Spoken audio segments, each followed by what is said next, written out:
Hello students. आज का medical पिटारा में जो टॉपिक है हमारा है वो मैकेनिकल वेंटिलेटर है। आपने कोविड पेंडेमिक के टाइम में इसका नाम ज़रूर से सुना होगा और आपने सोचा होगा कि ये कैसे काम करता है, क्या क्या इसमें पार्ट्स होते हैं, कैसे इसके मोड्स होते हैं, कैसे इसमें सेटिंग रखी जाती है और बहुत सारी चीज़ें हैं। तो इन सब चीज़ों को हम कवर करते हुए आज का टॉपिक स्टार्ट करते हैं। तो सबसे पहले ये आप फ़ोटो देख रहे हैं जिसमें मैंने पार्ट्स ऑफ मैकेनिकल वेंटिलेटर दिखा रखे हैं। ठीक है, इसमें आपको सबसे ऊपर की तरफ बड़ी सी एक स्क्रीन दिख रही होगी। ये जो स्क्रीन है ये मॉनिटर होता है जिस पे फ्लो का, वॉल्यूम का और प्रेशर का कर्व दिखाई देता है। इसके अलावा नीचे कुछ बटन्स लगे हैं जिन बटन्स को कंट्रोल कहते हैं और कुछ पाइप्स लगी होती हैं जो कि पाइप्स पेशेंट के अंदर जाके अटैच होती है। ठीक है, तो ये हो गया हमारे पार्ट्स जो कि मैकेनिकल वेंटिलेटर में दिखाई देते हैं। ठीक है, अब हम देख रहे हैं कि इसमें क्या क्या टॉपिक्स को हम कवर करेंगे। तो सबसे पहले जो मैंने टॉपिक रखा है वो रखा है कि पेशेंट को वेंटिलेटर पे कैसे रखा जाता है, स्टार्ट कैसे किया जाता है, इनिशिएट कैसे करते हैं उसको, और उसमें क्या क्या मोड्स पे पेशेंट को रखा जाता है, कितने उसमें मोड होते हैं, और फिर पेशेंट को उस पर हटाया कैसे जाता है, लिबरेट कैसे किया जाता है पेशेंट को उससे। ठीक है, तो ये 3 पॉइंट्स को मैंने टॉपिक रखा है और इसी के अकॉर्डिंग हम इस टॉपिक को कवर करेंगे। सो कौन कौन सी इंडिकेशन होती हैं जिस पे पेशेंट को मैकेनिकल वेंटिलेटर की ज़रूरत पड़ती है। तो जो मैंने इंडिकेशन रखी है वो पहली इंडिकेशन ये है जब पेशेंट को 100% ऑक्सीजन अगर हमने किसी भी ऑक्सीजन मास्क के थ्रू दिया, 100% ऑक्सीजन दिया पर पेशेंट अपना ऑक्सीजन सेचुरेशन मेंटेन नहीं कर पा रहा, एक वो कंडीशन हो गई। एक कंडीशन ये होती है जब कोई भी पेशेंट का ग्लासगो कोमा स्केल अगर 7 to 8 या उससे नीचे है जिसमें उसका ब्रीथिंग एफर्ट जो है वो अच्छा से नहीं हो पा रहा, तो ऐसे कंडीशन में भी हम पेशेंट को वेंटिलेटर पे रखते हैं। और ऐसे पेशेंट जिसमें कि लंग्स में CO2 का रिटेंशन हो रहा है, तो ऐसे पेशेंट को भी हम मैकेनिकल वेंटिलेटर पे रखते हैं। ठीक है, अब हम बात करेंगे कि कौन कौन से इसमें मेथड होते हैं जिसमें पेशेंट के साथ मैकेनिकल वेंटिलेटर को अटैच किया जाता है। तो जो पाइप्स अभी मैंने आपको थोड़ी देर पहले दिखाई थी वो पाइप्स, जैसे ये पाइप आ रही हैं, ये पाइप क्या करती है, पेशेंट से 2 तरीके से अटैच होती है। एक पेशेंट के साथ माउथ जो मास्क लगा है इसके ऊपर, ऑक्सीजन मास्क जो है, ठीक है, ये ऑक्सीजन मास्क से कनेक्ट रहता है, इसलिए इसको नॉन इन्वेजिव मेथड कहते हैं। ठीक है, और दूसरा जो है इसमें वो है एंडोट्रेकियल ट्यूब के साथ। जैसे इसमें अगर ये ट्यूब्स आ रही हैं, ये जो ट्यूब्स आ रही हैं, ये ट्यूब्स क्या कर रही हैं, एंडोट्रेकियल ट्यूब के साथ अटैच हो रही है यहाँ पर। ठीक है, तो इसको बोलते हैं इन्वेजिव मेथड, इन्वेजिव वेंटिलेशन। तो आपने दोनों देखा, एक हो गया नॉन इन्वेजिव, एक हो गया इन्वेजिव। ठीक है, आगे बढ़ते हैं। मैंने आपके लिए नोट पहले से लिख के रखे हैं ताकि आपको अगर स्क्रीनशॉट लेना हो तो आप ले सकते हो। ठीक है, हाँ, तो जो मैकेनिकल वेंटिलेटर होता है वो पेशेंट को 4 चीज़ें देता है। ठीक है, जिसमें पहला है वॉल्यूम ऑफ एयर। ठीक है, हमारे कुछ एयर का जो वॉल्यूम होता है वो फिक्स पेशेंट को दिया जाता है। ठीक है, और वो किसी न किसी एक प्रेशर पे दिया जाता है और किसी न किसी एक रेट पे दिया जाता है, और वो ऑक्सीजन अमाउंट उसमें साथ में कुछ ऐड किया जाता है। जैसे 100% ऑक्सीजन है या फिर उससे थोड़ा 80-90 के अराउंड ऑक्सीजन उसमें ऐड करते हैं। रेट जैसे कि हमने नॉर्मली ब्रीथ करते हैं तो 12 से 20 पर मिनट हम ब्रीथ करते हैं, तो वैसे ही उसमें भी कुछ रेट फिक्स किया जाता है। तो और उसमें जो अमाउंट हम वॉल्यूम का एयर का देने वाले हैं, जो वॉल्यूम ऑफ एयर देने वाले हैं, वो सपोज हमने 500 फिक्स किया तो उसको किसी न किसी प्रेशर पे देंगे। तो जैसे प्रेशर हमने फिक्स किया कि 20 प्रेशर पे देंगे, तो वो प्रेशर हो गया, वॉल्यूम ऑफ एयर हो गया, रेट हो गया और ऑक्सीजन अमाउंट हो गया। तो इसके अकॉर्डिंग पेशेंट को ये 4 चीज़ें प्रोवाइड की जाती है। ठीक है, और मैकेनिकल वेंटिलेटर में एक बड़ी ही इंपॉर्टेंट चीज़ है वो आपको समझनी है, वो उसका नाम है वॉल्यूम कांस्टेंट और प्रेशर कांस्टेंट। तो ये चीज़ समझनी बड़ी ही इम्पोर्टेंट है कि डॉक्टर्स जो होते हैं वो मोस्टली क्या करते हैं, वॉल्यूम को, जो हमका वॉल्यूम होता है ना, उस वॉल्यूम को फिक्स कर देते हैं खुद। हम जैसे हमने पहले से फिक्स किया कि हम 500 ml वो वॉल्यूम देने वाले हैं, तो वॉल्यूम को कांस्टेंट रखा। अब वॉल्यूम कांस्टेंट रखने पर जो प्रेशर होता है, जो प्रेशर होगा वो सिर्फ और सिर्फ मशीन सेट करेगी कि कितने प्रेशर पे उसको देना है। तो आइदर वॉल्यूम और प्रेशर, इन दोनों में से हम एक चीज़ को सेलेक्ट करते हैं। डॉक्टर्स हमेशा एक चीज़ को सिलेक्ट करते हैं और मोस्टली वॉल्यूम कंट्रोल को मेथड जो है उसको अपनाते हैं, जैसे कि वॉल्यूम को फिक्स कर दिया अमाउंट ऑफ एयर को, और प्रेशर जो है वो मशीन प्रोवाइड करती है, कितने प्रेशर पे उसको देना है वो एडजस्ट करेगी मशीन। दूसरा मेथड ये होता है जिसमें कि हम प्रेशर को फिक्स कर देते हैं, प्रेशर को कांस्टेंट कर देते हैं, और वॉल्यूम ऑफ एयर कितना जाना है पेशेंट में वो मशीन जो रहेगी हमारी वेंटिलेटर वो डिसाइड करेगा, तो उसको प्रेशर कंट्रोल मेथड कहते हैं। ठीक है, इसको प्रेशर कंट्रोल मेथड कहते हैं। तो इन दोनों में से जो वॉल्यूम कंट्रोल है वो मोस्टली यूज़ किया जाता है, और जो प्रेशर कंट्रोल मेथड है वो कुछ स्पेसिफिक कंडीशन में यूज़ किया जाता है। तो हम लोग वॉल्यूम कंट्रोल को ज़्यादा महत्व देते हैं और उसी को हम आगे पढ़ रहे हैं। स्पेसिफिक कंडीशन प्रेशर कंट्रोल की मैं आगे आपको बताऊंगा। ठीक है, तो अब हम ध्यान रखेंगे कि सेटिंग्स क्या रखी जाती है जब पेशेंट को हम लोग रखते हैं, तो कैसे सेटिंग उसमें रखी जाती है। तो आप देख सकते हैं कि कुछ रेट पे हम पेशेंट को रखते हैं। तो जैसे हमने 12 से 20 पर मिनट की ब्रीथ सेटिंग कर रखी है। ठीक है, तो इतना वो पेशेंट को ब्रीथ प्रोवाइड करेगा। लेकिन हमको ये ध्यान रखना है कि कुछ कंडीशन है, जैसे कि ऑब्स्ट्रक्शन अस्थमा है और ARDS न्यूमोनिया है, इन कंडीशन में हमको ब्रीथ को कम ज़्यादा करना पड़ता है। जैसे कि अस्थमा है, ऑब्स्ट्रक्शन है, उसमें क्या होता है, एयर ट्रैपिंग होता है शरीर के अंदर, लंग्स के अंदर। तो क्या होता है, एयर ट्रैपिंग को कम रखने के लिए 12 से 14 ब्रीथ को ही रखते हैं, ज़्यादा नहीं बढ़ाते। ठीक है, लेकिन निमोनिया ARDS में क्या होता है, एब्जॉर्प्शन नहीं हो रहा, जो हम लोग बोलते हैं ना कि ऑक्सीजन का अमाउंट जो है वो कैपिलरीज में नहीं जा रहा है। ठीक है, तो ऐसी कंडीशन में ज़्यादा प्रेशर पे डालेंगे, ज़्यादा अमाउंट ऑफ एयर पे डालेंगे या फिर ज़्यादा रेट पे डालेंगे तो क्या होगा, अच्छे से जा पाएगा। तो इसलिए वो क्या करता है, रेट को थोड़ा सा बढ़ा के रखते हैं, 18 से 20 इसमें रखा जाता है। ठीक है, नेक्स्ट होता है टाइडल वॉल्यूम। टाइडल वॉल्यूम क्या होता है, 6 to 8 ml पर बॉडी वेट के अकॉर्डिंग रखा जाता है। वो आइडियल बॉडी वेट पे डिपेंड करता है। ठीक है, हमेशा आइडियल बॉडी वेट पे डिपेंड करता है, और आइडियल बॉडी वेट हमेशा इस फॉर्मूले से कैलकुलेट कर सकते हैं हम। जैसे मेल के लिए मैंने एक फॉर्मूला रखा हुआ है, फीमेल के लिए मैंने फॉर्मूला रखा हुआ है। ठीक है, तो इस फॉर्मूले के अंदर पुट करके हम उसका आइडियल बॉडी वेट कैलकुलेट कर सकते हैं, और वहाँ से हम टाइडल वॉल्यूम को कैलकुलेट कर सकते हैं। नेक्स्ट है FiO2। FiO2 क्या होता है, fraction of oxygen amount of air में कितना है, कि ऑक्सीजन की जो मात्रा है वो अमाउंट में कितनी है, उस पूरे एयर का जो वॉल्यूम है उसमें कितना अमाउंट ऑक्सीजन का है, यही FiO2 है। फ्रैक्शन FiO2 जो है उसको बोलते हैं fraction of oxygen in volume of air. तो वो 80 to 90% मोस्टली हम रखते हैं। इसको हम लोग 35 से 100 तक कर सकते हैं पेशेंट की क्लिनिकल डिमांड के अकॉर्डिंग। ठीक है, ये बड़ा ही इम्पोर्टेंट पॉइंट है, PEEP। PEEP क्या होता है, positive and expiratory pressure. Positive and expiratory pressure,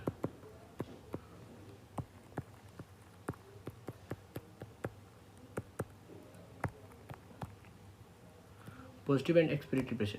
तो ये जो है वो 4 to 5 H2O रखना होता है। ये क्या होता है PEEP, जब हम नॉर्मली एक्सपायर करते हैं लंग से, जो हमारा हवा जो है हम सांस ले रहे होते हैं तो एक्सपायर करते हैं, तो एक्सपायर करने पर जो अमाउंट एयर का हमारे एल्वेलाई में बचता है, वो एल्वेलाई में बचा हुआ जो अमाउंट है एयर का, वो क्या करता है, जैसे ये एयर बची हुई तो वो क्या करती है, इस वॉल में प्रेशर लगाती है, इस वॉल पे प्रेशर लगाती है। ये क्या एल्वेलाई है, इस वॉल पे अंदर से प्रेशर लगाती है ताकि ये कोलैप्स ना हो। तो कोलैप्स नहीं होने के लिए पहले से ही कुछ प्रेशर बना के रखती है, तो वो जो प्रेशर है उसको पॉजिटिव एंड एक्सपिरेटरी प्रेशर कहते हैं। ठीक है, तो मोस्टली हम लोग इसको पहले से मॉनिटर पे सेट करके रखते हैं, 4 to 5 सेंटीमीटर पर H2 के अकॉर्डिंग रखते हैं। ठीक है, चलो हम नेक्स्ट देखते हैं। मॉनिटरिंग करने के लिए हम लोग 3 चीज़ों का मोस्टली ध्यान रखते हैं, जैसे कि मिनट वेंटिलेशन क्या है, 1 मिनट में कितना वॉल्यूम वेंटिलेशन हुआ, उसको पता करने के लिए हम लोग उसको टाइडल वॉल्यूम को मल्टीप्लाई कर देते हैं उसके रेट से। ठीक है, रेट मतलब फ्रिक्वेंसी, तो हमने कितने रेट पे उसको रखा है, कितना टाइडल वॉल्यूम जो उसको मल्टीप्लाई करेंगे तो 1 मिनट में वेंटिलेशन आ जाएगा, मिनट वेंटिलेशन आ जाएगा। उसको उससे क्या पता चलता है, CO2 क्लियरेंस कितना अच्छे से हो रहा है। अगर CO2 क्लियरेंस अच्छे से नहीं हो रहा मतलब वेंटिलेशन अच्छे से नहीं हो रहा, तो CO2 क्लियरेंस का पता चलता है। एक होता है पीक इंस्पिरेटरी प्रेशर, PIP क्या होता है, ये इंस्पिरेशन के टाइम पे हमने कितने प्रेशर से हवा अंदर दे रहे हैं। ठीक है, अगर वो PIP जो है वो 35 से ज़्यादा हो गया, याद रखना, अगर हमने PIP का प्रेशर बहुत ज़्यादा बढ़ा दिया, 35 से ज़्यादा रख दिया तो क्या हो जाएगा, बैरोट्रोमा होने का चांस रहता है। इसलिए हमेशा 35 से कम ही रखते हैं प्रेशर को। और एक होता है प्लेटिव प्रेशर, जो कि लंग कंप्लाइंस को डिनोट करता है कि लंग का कंप्लाइंस कैसा है, हवा का फ्लो जो है वो आराम से जा रहा है कि नहीं जा रहा, वो प्लेटिव प्रेशर को दिखाता है। ठीक है, सो अब हम बात करेंगे कि क्या क्या इसमें मोड्स होते हैं, वेंटिलेटर के क्या क्या मोड्स होते हैं। तो 4 मोड्स बहुत ही इंपॉर्टेंट जो मैंने लिखे हुए हैं। पहला मोड से CMV मोड, ठीक है। CMV मोड में क्या होता है, continuous mechanical ventilation, continuous mechanical ventilation. और दूसरा है AC असिस्टेड कंट्रोल, तीसरा है SIMV synchronised intermittent mandatory ventilation, spontaneous breathing mode fourth. तो ज़्यादा घबराने की बात नहीं, एक एक करके मैं अच्छे से समझाता हूँ आपको। अब सुनिए, पहला जो मोड है जिसको हमने बोला कि CMV मोड, ठीक है। तो CMV मोड में क्या होता है, CMV मोड पेशेंट जो है उसमें पूरा का पूरा सिडेटेड रहता है, या फिर ऐसे बोल सकते हो कि पेशेंट जो है वो पैरालाइज्ड है, सिडेटेड है, कोमाटोज है, ठीक है। तो मैंने आपके लिए यहाँ लिखा हुआ है कि पैरालाइज है, सिडेटेड है, कोमाटोज है। तो ऐसे पेशेंट का पूरा कंट्रोल मशीन है जो मैकेनिकल वेंटिलेटर है वो करता है। तो उस मशीन पे पूरा पेशेंट डिपेंड होता है, उसका खुद का कोई भी एफर्ट नहीं होता है, ठीक है, पेशेंट का। सो इसका वॉल्यूम रेट है वो सब हम लोग पहले से डिसाइड कर देते हैं, फिक्स करके रखते हैं, इतने वॉल्यूम पे देंगे, इतने रेट पे देंगे, ठीक है। ये सब हम फिक्स करके रखते हैं। पेशेंट का इसमें कोई रोल नहीं होता है। लेकिन इसका एक डिसएडवांटेज है क्या, कि एक तो इसमें बेरोट्रोमा हो सकता है, और दूसरा लंबे टाइम तक अगर इसको हम CMV मोड में रखेंगे तो पेशेंट की रेस्पिरेटरी मसल वीक हो जाएगी और एट्रोफिड में कन्वर्ट हो जाएगी, ठीक है, एट्रोफिड हो जाएगी। और एक मोस्ट डेंजरस इफेक्ट जो है वो उसका डेथ है।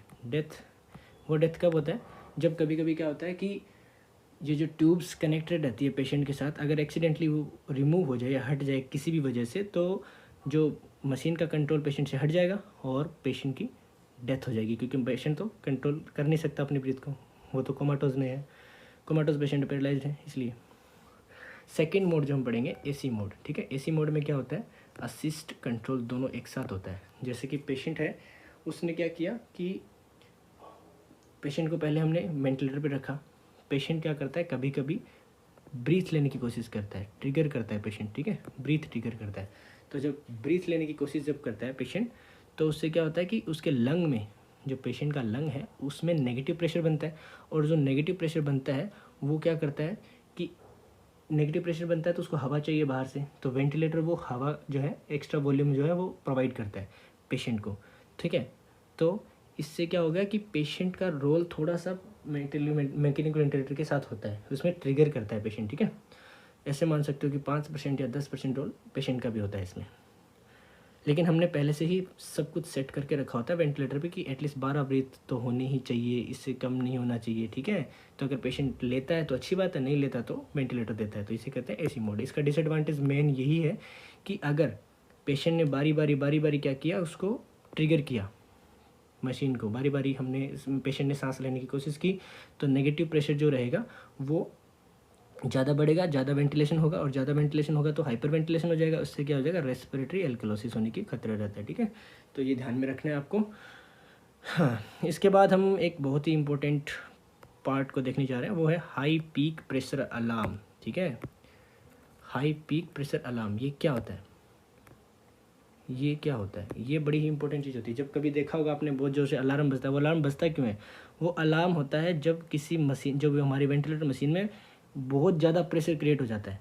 सपोज़ अगर कोई भी ब्लॉक, कोई भी रेजिस्टेंस अगर हवा के फ्लो में आ गया, तो क्या होगा, बहुत जोर, मतलब बहुत तेज़ से वो क्या करेगा, प्रेशर को इंक्रीज़ करेगा। प्रेशर अगर बहुत ज़्यादा इंक्रीज हो गया तो पेशेंट को बेरोट्रोमा होने का चांसेस रहता है। तो हमको ये ध्यान रखना है कि किस वजह से रेजिस्टेंस आ रहा है। अगर वो रेजिस्टेंस किसी वाटर ट्यूब जो है उसमें पानी भरने की वजह से, या फिर सिक्रीशन की वजह से, या पेशेंट ने बाइट कर लिया ट्यूब को इस वजह से, या फिर एंडोट्रेकियल ट्यूब का किंकिंग हो गया, इसमें सिक्रीशन आ गया है, इस वजह से ब्लॉक हो गई, या फिर ब्रोंकोस्पाज्म, ऐसा कुछ कंडीशन हो रहा है, तो हमको क्या करना है, इन सब रेजिस्टेंस को हटाना है और फिर से लगाना है। तो ये ध्यान रखना है, अगर हमने ध्यान नहीं रखा तो पेशेंट का बेरोट्रोमा होने का खतरा रहता है पेशेंट, ठीक है। इसके बाद हम जाएंगे, जो हमने थोड़े स्टार्टिंग में दिखा था ना मॉनिटर, उस मॉनिटर पे 3 ग्राफ दिखते हैं। वो ग्राफ किस चीज़ के होते हैं, वो यही होता है, वॉल्यूम, फ्लो और प्रेशर का, ठीक है। वॉल्यूम हमने फिक्स कर रखा है तो ये वॉल्यूम फिक्स है, फिर नेक्स्ट ब्रीथ में फिक्स है, फिर नहीं, ठीक है। और अगर पेशेंट का लंग कंप्लायंस एकदम ठीक है तो फ्लो भी एकदम कोई दिक्कत नहीं है, फ्लो भी एकदम परफेक्टली जा रहा है, परफेक्टली जा रहा है, ईच ब्रीथ में, हर ब्रीथ में एकदम ठीक जा रहा है, ठीक है। और जो प्रेशर है वो मशीन तय कर रही है ना, तो मशीन क्या करे, कभी पेशेंट को बढ़ा रही है, फिर थोड़ी कम कर रही है, फिर बढ़ा रही है, फिर कम कर रही है नेक्स्ट में, तो वो एडजस्टमेंट कर रही है मशीन, ठीक है। तो ये जो है, ये हो गया ग्राफ। अब हम पढ़ेंगे थर्ड मोड। जो थर्ड मोड क्या होता है, SIMV मोड, जिसका फुल फॉर्म क्या है, synchronise intermittent mandatory ventilation, SIMV mode. इसमें क्या होता है, पेशेंट ऐसा मान लीजिए कि पेशेंट ने इसमें अपनी भूमिका देना स्टार्ट कर दिया, सपोज़ 30 to 40% इसमें पेशेंट क्या करता है, ब्रीथ लेता है ईजिली, 30% से भी ज़्यादा लेता है। सपोज़ मान लीजिए 50-60 तक जो मान ले कि पेशेंट क्या कर रहा है, एक्टिवली ब्रीथ करता है, एक ब्रीथ ली, 2 ब्रीथ ली, ठीक है। उसके बाद सडनली एक अचानक से ब्रीथ वो नहीं लेता है, तो वो ब्रीथ एक्स्ट्रा प्रोवाइड करता है मशीन, ठीक है। बाकी फिर से वो लेना स्टार्ट कर देता है, फिर एक्स्ट्रा एक अगर कोई ज़रूरत पड़े तो मशीन प्रोवाइड करती है। तो इसमें मान लीजिए कि पेशेंट है वो इसमें मतलब अपने पे डिपेंड होने लग गया है। तो विनिंग ऑफ मोड जो है इसको बोलते हैं SIMB मोड को। इसमें पेशेंट क्या करता है, खुद ब्रीथ लेता है, इस वजह से इसको विनिंग मोड कहते हैं। और पेशेंट और जो मॉनिटर होता है उसका काम कम हो जाता है, ठीक है। मॉनिटर को काम कम हो जाता है, वो सिर्फ थोड़ा थोड़ा बीच में एक एक ब्रीथ देता रहता है जब ज़रूरत पड़ेगी तब। तो ये हो गया SIMB मोड। और जो फोर्थ मोड है उसका नाम है स्पॉन्टेनियस मोड, ठीक है। स्पॉन्टेनियस मोड वो होता है जिसमें सिर्फ पेशेंट को थोड़ा सा हल्का सा प्रेशर सपोर्ट दिया जाता है, बाकी किसी भी चीज़ का सपोर्ट पेशेंट को नहीं दिया जाता, वो पेशेंट खुद अपने आप से करता है, ठीक है। बाकी सारे सांस लेने की जो एक्टिविटी है वो सब खुद करता है। एक इम्पॉर्टेंट चीज़ हमने वहाँ पर ऊपर मैंने आपसे डिस्कस की थी कि कौन से पेशेंट्स में हमने प्रेशर को कांस्टेंट रखना है, वॉल्यूम को मशीन डिसाइड करेगी। तो वो ये यहाँ पर मैंने लिखा है ARDS ऐसी कंडीशन है। ARDS में क्या होता है, वेट लंग जानते हो ना। ARDS उसमें ऑक्सीजन जो है वो एब्जॉर्ब नहीं हो पा रही है। तो अगर उसको हमने फिक्स वॉल्यूम रख दिया और पेशेंट मशीन को बोला कि तुम प्रेशर क्रिएट करते जाओ, तो ऑक्सीजन जा नहीं रही, तो पेशेंट का क्या करेगा, मशीन वो प्रेशर बढ़ाता रहेगा, इससे बेरोट्रोमा हो सकता है। इसलिए हम लोग क्या करते हैं, पेशेंट को जो प्रेशर है वो मशीन में फिक्स कर देते हैं कि इतने ही प्रेशर पे जाना चाहिए, फिर वॉल्यूम को वो कम ज़्यादा करके मशीन एडजस्ट करता है, तो इससे बेरोट्रोमा का चांस कम हो जाता है थोड़ा, ठीक है। इसका डिसएडवांटेज एक ही है कि अगर गलती से ट्यूब ब्लॉक हो गया तो क्या हो जाएगा, हाइपोवेंटिलेशन हो जाएगा, क्योंकि ट्यूब ब्लॉक हो गया, प्रेशर सेम ही है, प्रेशर बढ़ा नहीं रही मशीन, और जो हवा का जो वॉल्यूम है वो जा नहीं रहा अंदर, तो हाइपोवेंटिलेशन हो गया। हाइपोवेंटिलेशन होने से क्या होगा, टाइडल वॉल्यूम जो है वो जो एक्सपायर टाइडल वॉल्यूम है उसको हम मॉनिटर करेंगे, क्योंकि इससे हमें पता चल जाएगा कि रेस्पिरेटरी एसिडोसिस हो रहा है कि नहीं हो रहा। हाइपोवेंटिलेशन होने से रेस्पिरेटरी एसिडोसिस होता है, और इसको हम ध्यान में रखेंगे कि रेस्पिरेटरी एसिडोसिस ना हो, इसके लिए हम एक्सपायर टाइडल वॉल्यूम को देखते रहेंगे बीच बीच में, ठीक है। तो ये हो गया हमारा स्पेशल केस। इसके अलावा पेशेंट को हटाते कैसे हैं, जब पेशेंट बहुत दिनों से उस पर वेंटिलेटर पे, तो उसको हटाते कैसे हैं, तो याद रखना ये सेम सीक्वेंस है, जिसमें हम लोग पहले CMB मोड में, फिर AC मोड में, फिर SIMB मोड में, फिर स्पॉन्टेनियस मोड में, ऐसे हम लोग पेशेंट को नेक्स्ट मोड में ले जाते रहते हैं और लास्ट में उसको हटा देते हैं, ठीक है। ये हो गया, पेशेंट जब हट जाता है तो उसका हम ABG वगैरह PaCO2 वगैरह हम कैलकुलेट कर लेते हैं, ठीक है। तो स्टूडेंट्स, ये था हमारा छोटा सा प्यारा सा टॉपिक जिसको हमने कवर किया। आई थिंक सो आपको ये समझ में आ गया होगा।